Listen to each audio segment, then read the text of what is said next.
நம்ம எங்கே போகிறோம் பார்த்தீங்கன்னா பெரியபாளையத்துக்கு தான் போகிறோம். ஆடி மாதம் வந்தாலே இதுமாரி அம்மன் கோயிலில் பயங்கரமாக விசேஷம் இருக்கும். இப்போ நம்ம இன்றைக்கி பெரியபாளையத்துக்கு போகிறோம். ஆடிப்பெருக்கு முடிஞ்சு நம்ம வந்து பெரியபாளையத்துக்கு போகிறனால இப்போ அங்கே எப்படி இருக்கும் சொல்லி பார்க்கணும். கையை நடுவில் விட்டுட்டு இப்படிலாம் பண்ணாதான் நல்லா வீடியோவில் நல்லா டிஸ்பிளே நல்லா இருக்கும். ஓகே, இப்போ நான் மட்டும் தனியாக போகல, என்னோடய ஃப்ரெண்ட்ஸோடு சேர்ந்து எல்லோரும் போகிறோம். ஓகே, எல்லாரும் ஆய் சொல்லுங்கள்.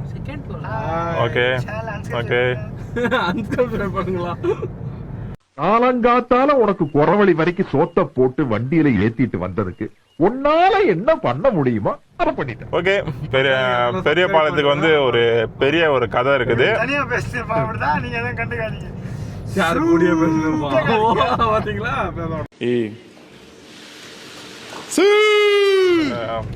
இப்போ புழலில் தாண்டி நம்ம போயிட்டுருக்குறோம். இன்றைக்கி ஒன் டே ஃபுல்லாக அங்கே தான் நம்ம டைம் ஸ்பெண்ட் பண்ண போகிறோம். இப்போ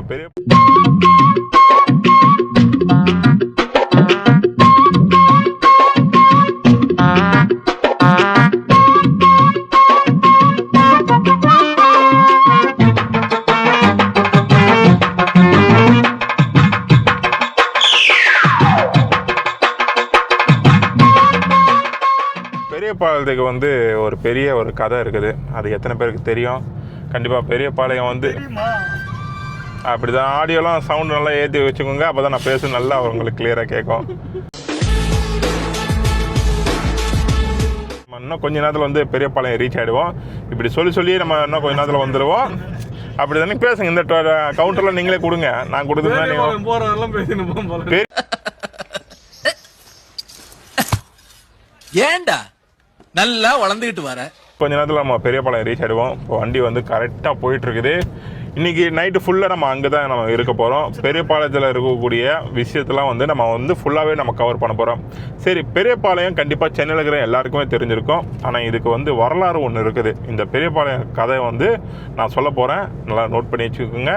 எனக்கு தெரிஞ்ச சில ஸ்டோரி தான் நான் சொல்ல போகிறேன். ஏன்னா இது உண்மையாக பொய்யான வந்து அதை ஆராய்ச்சி பண்ண விரும்பலை. இங்கே இந்த கோயில் எப்படி உருவானது விதத்தை தான் நான் சொல்ல போகிறேன். அங்கே உனக்கு பாரு பாயிண்ட் மேல பாயிண்ட் கிடைக்குது. ஆனால் உருவானதுக்கு காரணம் இதுவாக தான் இருக்கும்னு சொல்லி ஜெமினி சொல்ல இல்லை அந்த கோயிலை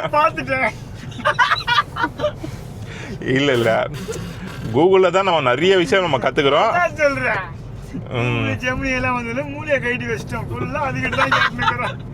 சரி, எதுக்கிட்டே கேட்குறோமோ இல்லையோ, நல்ல விஷயம் கேட்குறோமா அதை நோட் பண்ணி வச்சுக்கணும். Okay, right. இப்போ நம்ம கதைக்கு வந்துடுவோம். இப்போ நம்ம அந்த பெரியபாளையத்தோட கதையை தான் நம்ம கேட்க போகிறோம். ஓகே, என்ன ப்ரோ எல்லா வேலையும் என்கிட்ட சொல்லிட்டே இருக்கீங்க. சும்மா ஒன்னா போய் எடுத்துட்டு வாடா சொல்லிட்டே இருக்கீங்க. எடுப்புடி வேலைன்னா உங்களுக்கு அவ்வளோ கேவலமா போச்சா? ஹெல்ப் தானா? பெரியபாளையம் வந்து யார் ஃபஸ்ட்டு கண்டுபிடிச்சாங்க, இந்த கோயிலை கட்டினாங்கன்னு பார்த்தீங்கன்னா ஆந்திராவிலேருந்து ஒருத்தர் வளையல் வியாபாரி. ஃபர்ஸ்ட்லாம் வந்து வளையல் வந்து இப்போ தான் நம்ம கடை மாரி போட்டு பெரிய வச்சுருக்குறாங்க. வளையல் கடைக்கு நம்ம டேரெக்டாக போகிறாங்க மக்கள். ஃபர்ஸ்ட்லாம் வந்து ஊருக்குள்ளே வந்து ஒரு மூட்டை தூக்கிட்டு வருவார் பற்றியா வளையல், அதுமாரி தான் வந்துருந்தாங்க எல்லாருமே. அப்படி வந்து வியாபாரம் பண்ணியிருப்பாங்க. அப்படி ஒருத்தர் ஆந்திராவிலேருந்து வந்தவர், அவர் பேர் வந்து நாயுடு. அந்த இடத்துல சேர்த்து இல்லை நாயுடு, அது அந்த இனத்துலேருந்து ஒருத்தர் வந்திருக்கிறாரு. அவருக்கு பேரும் தெரியாது, ஊரும் நம்மளுக்கு தெரியாது. அப்படின்னு தான் கூகுள். டேய், வர உங்க வேடெல்லாம் ரொம்ப பேடா இருக்குடா. வளையல் வியாபாரி வந்து டைரெக்டாக வந்து இங்கே வந்து வளையலை விற்றுட்டு போவார். அவர் ஆந்திராக்கும் பெரியபாளையத்துக்கும் பார்த்தீங்கன்னா ரொம்ப லாங்லாம் இல்லை, பக்கத்தில் தான். ஓகேவா? அப்படி ஒரு நாள் வந்திருக்கிறாரு பெரியபாளையத்துக்கு. அப்போ பெண்களுக்கு வந்து வலையில் விற்றுட்டு அவருக்கு அசதியாக இருக்க சொல்லி மத்தியான டைமில் வந்து அங்கே பெரியபாளையம் வேப்ப மரத்துக்கு அடியில் போய் படுத்துருக்கிறாரு. அந்த வேப்ப மரம் பக்கத்துலேயே வந்து ஒரு பெரிய பாம்பு புத்து இருக்குது. இவர் அசந்து தூங்கிட்டு இருக்கிறாரு.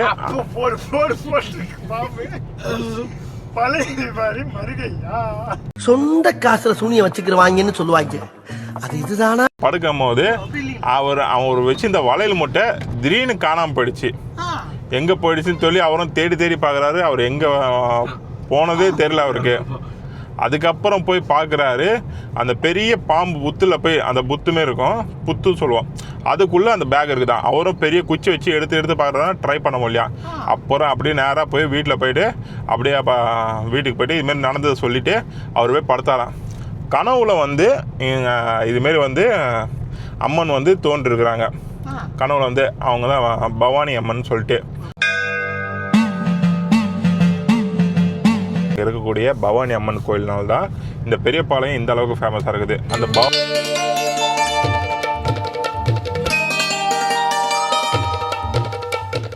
கைஸ், இப்போ நம்ம எங்கே இருக்கிறோம் பார்த்தீங்கன்னா பார்க்கிங் ஏரியாவில் தான் இருக்கிறோம். நீங்கள் பார்த்தாலே தெரியும், ஏகப்பட்ட பஸ்ஸு, காரு, டிராக்டரு, நிறைய பேர் பல ஊர்லேருந்து இந்த இடத்துக்கு வந்துருக்குறாங்க. ஆடி மாதம் வந்தாலே இந்த இடம் திருவிழா மாரி இருக்குங்க. பார்க்கிங் கிடைக்குதே ரொம்பவே கஷ்டம். இப்போ மழை பெஞ்சனால அங்கங்கே பார்க்கிங் கொஞ்சம் கிடச்சிருக்குது. எல்லாம் தார்பாயை போட்டு எல்லாம் படுக்க ஆரம்பிச்சிட்டாங்க. ஒரு பக்கம் சமையல், ஒரு பக்கம் ஃபேமிலியோட கலந்து பேசுகிறது வேறு லெவலில் ஒரு இதுவாகவே இருக்கும். சரி, இப்போ இந்த பெரியபாளையம் கோயிலை சுற்றி என்னெல்லாம் நடக்குது, இந்த இடத்துல என்னெல்லாம் நம்ம பார்க்க முடியும் அப்படின்னு சொல்லி தான் உங்களுக்கு எக்ஸ்ப்ளோர் பண்ண போகிறேன். வாங்க வீடியோக்குள்ள போகலாம்.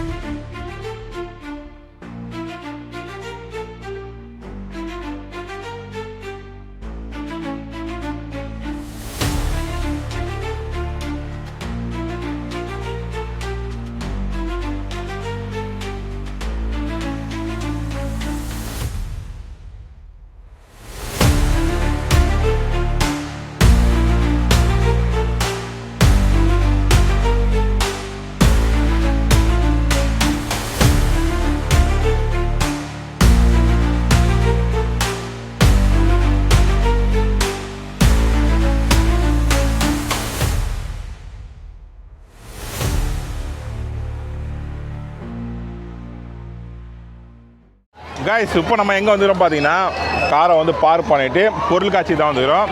இப்போ கோயில் திருவிழா வந்தால் கண்டிப்பாக ராட்டினம் இல்லாமலாம் இருக்காது. கண்டிப்பாக அந்த மாதிரியான ஒரு ஸ்பாட்டு தான்.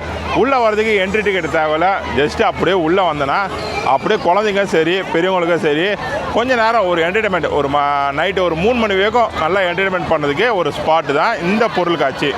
பார்த்தீங்கன்னா உங்களுக்கே தெரியும் எந்த அளவுக்கு ஜேஜேன்னு கூட்டம் இருக்குதுன்னு சொல்லிட்டு. இங்கே மேக்ஸிமம் வந்து டெல்லி அப்பளம், அந்த பஜ்ஜி, காளான், இப்போ ட்ரெண்டிங்காக என்னென்ன சாட்டர் ஐட்டம் இருக்குதோ எல்லாமே வந்து இங்கேயே இருக்கும். அப்புறம் இந்த இடத்துல வந்து ரேட் வைஸ் பார்க்கலாம், ஒவ்வொரு ராட்டத்துக்கு எவ்வளோ சார்ஜ் பண்ணுறாங்கன்னு சொல்லிட்டு. ஆடி மாதம் வந்தாலே திருவிழா டைமு கோலாகலமாக இருக்கும். அதேமாரி இந்த இடத்துல வந்து பயங்கரமாக இருக்குது. எல்லாருமே செம்மையாக என்ஜாய் பண்ணுறாங்க. இருக்கிற காசை கண்டிப்பாக ஒரு 1000 ரூபாய்னாச்சும் இங்கே செலவு பண்ணாமல் போக மாட்டாங்க பொழுது. அந்த அளவுக்கு வேறு லெவலில் இருக்கும். ஃபேமிலியோட டைம் பண்ணக்கூடிய கண்டிப்பாக இந்த ஒரு ஸ்பாட்டு வேறு லெவலில் இருக்கும். ஓகே, வாங்க பார்க்கலாம்.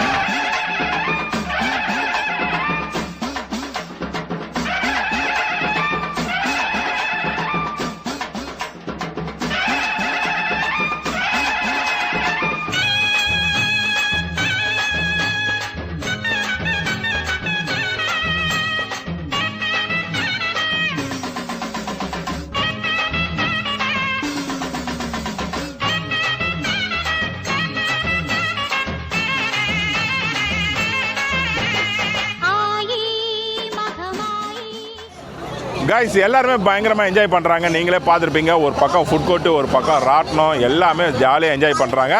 செம்ம சூப்பராக இருந்தது. இப்போ அடுத்தது நம்ம எங்கே போகிறோம் பார்த்தீங்கன்னா ஃபுட் கோர்ட் சைடு தான் போகிறோம். ஃபுட் கோர்ட்டில் என்னென்ன கொடுக்குறாங்கன்னு சொல்லி பார்ப்போமா? ஏன்னா இங்கே எல்லாமே ரேட் வைஸ் வந்து ரொம்பவே கம்மியாக தான் இருக்கும். திருவிழா டைமில் வந்து இதுமாரியான ஒரு ஸ்பாட்டுக்கெலாம் வருது. எனக்கு ரொம்பவே சந்தோஷமாக இருக்குது. கண்டிப்பாக ஃபேமிலியோடு நீங்கள் இந்த பெரியபாளையம் திருவிழாவுக்கு வந்திருந்தீங்கன்னா கமெண்ட்டில் மென்ஷன் பண்ணுங்கள். ஓகே, வாங்க போகலாம்.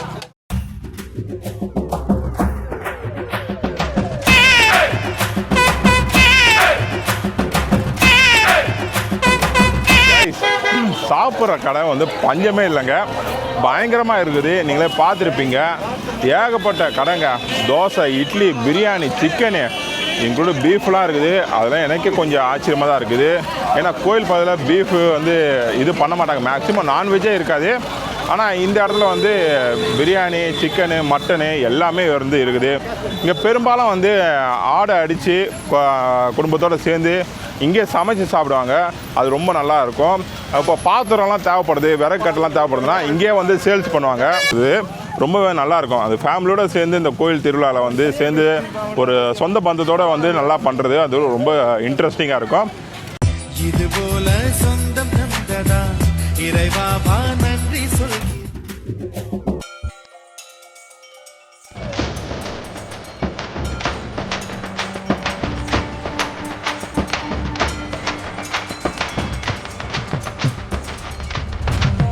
கைஸ், சென்னையில் வந்து இந்த ஈசல் வந்து கிடைக்கக்கூடிய ஒரு இடம்னா பெரியபாளையம் சொல்லுவேன். ஏன்னா நான் ஃபஸ்ட்டு வரும்போது இங்கே தான் வந்து ஈசலை சாப்பிட்டேன். அதோட மறுபடியும் இப்போ தான் சாப்பிட போகிறேன். கொஞ்சம் சொல்கிறேன். பார்த்தீங்கன்னா ஈசல் இது வந்து நல்ல ஒரு புரோட்டீன் சத்து உள்ளது அது சொல்கிறாங்க.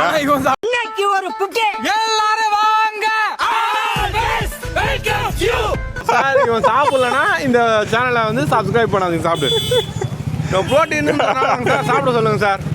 சாப்பிடுங்க சார். வாயில போடுங்க சார். போடுங்க சார். அப்பதான் சார் இவன் சாப்பிடலன்னா இவன் சேனலை இது வந்து ஈசலும் பொரியும் வந்து மிக்ஸ் பண்ணி கொடுப்பாங்க. நான் வந்து உங்களுக்காக வந்து சாப்பிட்டு பார்க்குறேன். இதோட டேஸ்ட் உங்களுக்கோசரம் இல்லைங்க சார். அவன் ப்ரோட்டீன்னு சொன்னாலும் அவனே சாப்பிட சொல்லுங்க ஃபர்ஸ்ட்டு. நம்மளுக்கோசரம்லாம் சாப்பிட தேவையில்ல. சாப்பிடுப்பா. சாப்பிட்றா சார். என்ன பண்ணாதீங்க சார். நான் கண்டிப்பாக சாப்பிட்றேன். பாருங்க. அவனுக்கு என்ன ஆகப்பட்டவன் நான் அல்ல சார். வாயில துப்பிட்டானா நான் சொல்லுவாங்க சார். சீரியஸாவே அவன் கேமராக்கோசரம் போட்டானு. ஓகே, சாப்பிடலாம். நான் எதுக்கும் பயப்படாதவன். நானே வந்து திணறேன் பாருங்க. திணறேன் என்னடா செய்யறது அப்படின்ட்டு. ஏண்டா டேய் எனக்குன்னே வருவீங்களாடா? ஏன்ட்ட சரசம் பண்றக்கே வாட்டாப்பே உங்களை பத்துறாங்களா? ஏன்டா ஈசல் சாப்பிட்ற மாதிரி இல்லை. இந்த பொரியும் இந்த அரிசியை வறுத்து எடுத்தால் எப்படி இருக்குமோ அதுமாரி டேஸ்ட் தான் இருக்குது. கண்டிப்பாக பெரியபாளையம் வந்தீங்கன்னா கண்டிப்பாக ட்ரை பண்ணி பாருங்கள். ரேட் வச்சு பார்க்கும்போது ஒரு கிளாஸ் 100 ரூபா, 50 ரூபா, 30 ரூபா அப்படி விற்கிறாங்க. உங்கள் குரூப்பில் ஈசல் சாப்பிட்ற மாதிரி இருந்தால் வாங்கி சாப்பிடுங்க. ட்ரை பண்ணுங்கள்.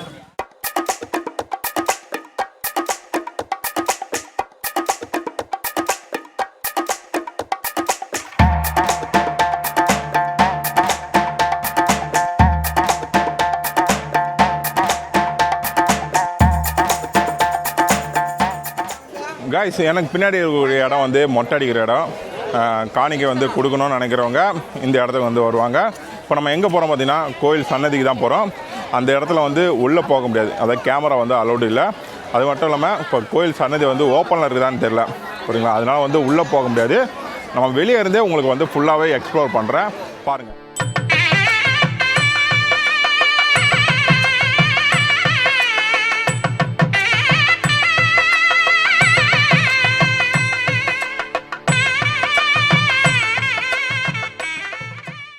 கைஸ், கோயிலுக்குள்ளே போனோம், மொட்டை அடிக்கிற இடத்தையும் பார்த்தோம். ஆனால் அதுக்கப்புறம் நாங்கள் வந்து கேமரா வந்து அந்தளவுக்கு வந்து எங்களால் எடுக்க முடியல மீன்ஸ் அந்த இடத்துல வந்து எங்களுக்கு வந்து எடுக்கணும்னு தோணலை. ஏன்னா சில பேர் வந்து வேப்பலை கட்டிட்டு அதை நேர்த்திக்கடன் செலுத்துகிறாங்க.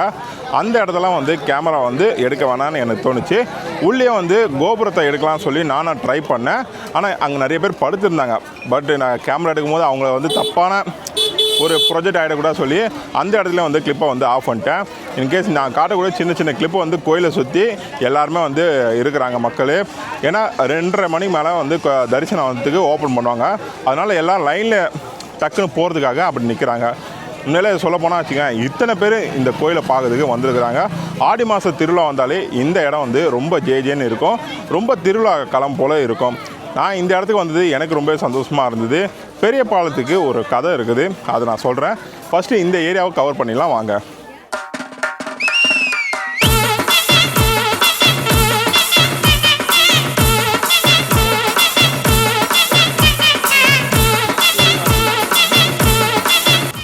கைஸ், நம்மளோட சப்ஸ்கிரைபர் தம்பி உங்கள் பேர் என்ன? ஆர்மித்ரன். எந்த ஊர்லேருந்து வரீங்க? வெள்ளானூர்லேருந்து. வெள்ளானூர்லதா? சிரிச்சுட்டே இருப்பீங்களா எப்பவுமே? ஆமாம்.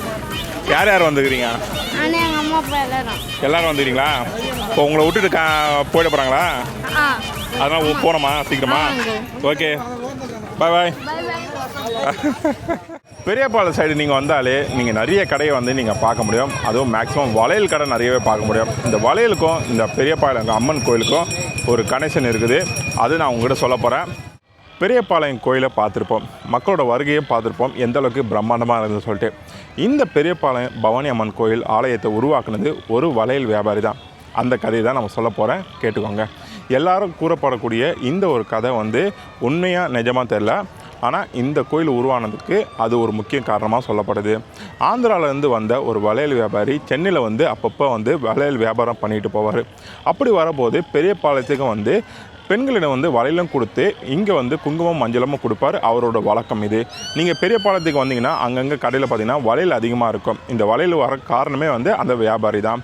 அவர் வந்து ஒரு வாட்டி வந்து பெரிய பாளையத்துக்கு வந்திருக்கிறார். அப்போ பெண்களோட வளையல் கொடுத்து அப்போ மதியான வேலையில் வந்து படுக்கிறதுக்கு அவர் போயிருக்கிறார். பெரிய பாளையம் பக்கத்தில் இருக்கக்கூடிய ஆற்று பக்கத்தில் ஒரு வேப்ப மரம் இருந்தது. அந்த பக்கத்தில் தான் அவர் படுத்துருக்கிறாரு. அந்த வேப்ப மரம் பக்கத்தில் வந்து ஒரு பெரிய ஒரு புத்து இருந்தது. அதாவது நம்ம ஒரு பெரிய புத்து இருக்குன்னு சொல்லுவோம் பார்த்தீங்களா, பாம்பு புத்து. அதுமாரி வந்து ஒரு பெரிய பிரம்மாண்டமான ஒரு புத்து இருந்திருக்குது. அந்த இடத்துல தான் இவர் படுத்துக்கிறார். அப்போ வந்து இவர் எந்திரிச்சு பார்க்கும்போது அந்த வளையல் மூட்டை காணோம். இவர் பதறி போனவர். இவர் அங்கங்கே தேடுறாரு, அந்த மூட்டையே காணோம். எங்கடா போய் பார்க்கனா அந்த புத்து பெரிய புத்து இருக்கும், அதில் போய் பார்த்தா அந்த வளையல் வந்து இருக்குது. அவரும் பெரிய குச்சி வச்சு அதை எடுக்கணும் ட்ரை பண்ணுறாரு. அவரால் எடுக்க முடியல. இதுக்கு தெரிஞ்சு சரி இதுக்கப்புறம் முடியாது, நம்ம வீட்டுக்கே போகலான்னு சொல்லி வீட்டில் போயிட்டு அவர் படுக்கும் போது தான் அவர் கனவுல வந்து இந்த பவானி அம்மன் தோன்றி இதுமாரி உன்னோட வளையல் மூட்டை என்கிட்ட தான் இருக்குது, நான் சொல்கிற இடத்துக்கு நீ வந்து எனக்கு வந்து கோயில் கட்டு, அப்போ நம்ம வேண்டுதல் எல்லாமே நிறைவேறும் அப்படின்னு சொல்லி அவரும் வர டைமில், அதாவது பெரிய பாளையத்துக்கு அடுத்த நாளே வந்து காலையில் உடனே கிளம்பி வந்துக்கிறாரு. அங்கே உள்ளூர் மக்கள் வந்து இதுமாரி கிட்டே அவர் சொல்கிறாரு, இதுமாரி பவானி அம்மன் இங்கே இருக்கிறாங்க, இவங்க வந்து இங்கே கோயில் கட்ட சொல்கிறாங்க அப்படின்னு சொல்லிட்டு. அங்கே உள்ளூர் மக்களை வந்து தம்பி இதெல்லாம் வந்து நம்புகிற மாதிரியா இருக்குது, இப்போ இங்கே இதே விவசாயம் நினப்பா, இந்த புத்தை இடித்து நான் விவசாயம் பண்ண போகிறோம் அப்படின்னு உள்ளூர் மக்கள் சொல்லும்போது அந்த புத்தை இடிக்கிறதுக்கு ஒரு பெரிய கடப்பாரத்தை வந்து அந்த புத்தை இடிக்கிறாங்க. அவங்க இடித்த உடனே ஒரு டங்குன்னு ஒரு சத்தம் பார்த்தோன்னா உள்ளேருந்து ரத்தமாக அப்படியே வருது. இது ஏதோ ஒரு விஷயம் இருக்குன்னு சொல்லி மறுபடியும் குத்துறாங்க. அது பொதனும் வருது. அப்போ வந்து இவர் வந்து பழக்கம் என்னென்னா குங்குமம் மஞ்சள் வச்சுருப்பார் எப்போவுமே. அந்த மஞ்சள் எடுத்து அந்த அடிப்பட்ட இடத்துல வந்து வைக்கும் போது அந்த ரத்தம்லாம் அப்படியே நின்றுது. அப்போ தான் மக்களுக்கு வந்து புரிஞ்சு ஓ உண்மையாலே இங்கே இருக்குது சொல்லி சுயம்பு, அதாவது சுயம்பு வந்து மனுஷனால் உருவாக்கப்படாமல் ஏற்க அது தன்னாலே வந்து உருவாக்கும். ஒரு சுயம்பு வெள்ளி இதுவும் வச்சு அவங்க வந்து வழிபட்டு வராங்க. இது பலருக்கும் தெரிய வரும்போது இந்த கோயிலுக்கு வந்து வேண்டும் போது எல்லாமே நிறைவேறுது சொல்லி மக்களுக்கு எல்லாம் தெரிஞ்சு இந்த இடத்துக்கு அதிகமாக மக்கள் வந்தாங்க. இப்போ பெரியபாளையம் சொன்னாலே இந்த அம்மன் கோயில் வந்து பிரிக்க முடியாது, அந்தளவுக்கு வந்து ஒரு பிரபலமாக இருக்குது சென்னையில். கண்டிப்பாக வந்து நீங்களும் வந்து இந்த கதையை கேள்விப்பட்டிருந்தீங்கன்னா கமெண்ட்டில் சொல்லுங்கள். இது வந்து எல்லாரும் சொல்லக்கூடிய ஒரு பெரிய கதையை சொல்லலாம். ஓகே கைஸ், நம்ம வந்து பெரியபாளையம் அம்மன் கோயிலை பார்த்துட்டோம். இப்போ இந்த கடையை சுற்றி இந்த கோயிலை சுற்றி நல்லா இருக்குது சொல்லி பார்க்கலாம் வாங்க. கைஸ், உண்மையாலே என்னால் மறக்க முடியாது, இந்த பெரியபாளையம் இந்த ஆடி மாதம் திருவிழாவுக்கு வந்தது எனக்கு ரொம்ப சூப்பராக இருந்தது. ஓவரால் வந்து நிறைய விஷயம் உங்கள்கிட்ட ஷேர் பண்ணியிருப்பேன். கண்டிப்பாக இந்த ஆடி மாதம் நீங்கள் எந்த ஊர் கோயிலுக்கு போனீங்க சொல்லி கமெண்ட்டில் மென்ஷன் பண்ணுங்கள். இந்த வீடியோ உங்களுக்கு பிடிச்சதா லைக் பண்ணுங்கள், ஷேர் பண்ணுங்கள், கமெண்ட் பண்ணுங்கள். மறக்காமல் சேனலுக்கு வந்து சப்ஸ்கிரைப் பண்ணிடுங்க. இதேமாரி அடுத்த ஒரு நல்ல வீடியோவில் உங்களை சந்திக்க வரை உங்களிடம் பெறுவதே உங்கள் சதீஷ். Bye bye guys.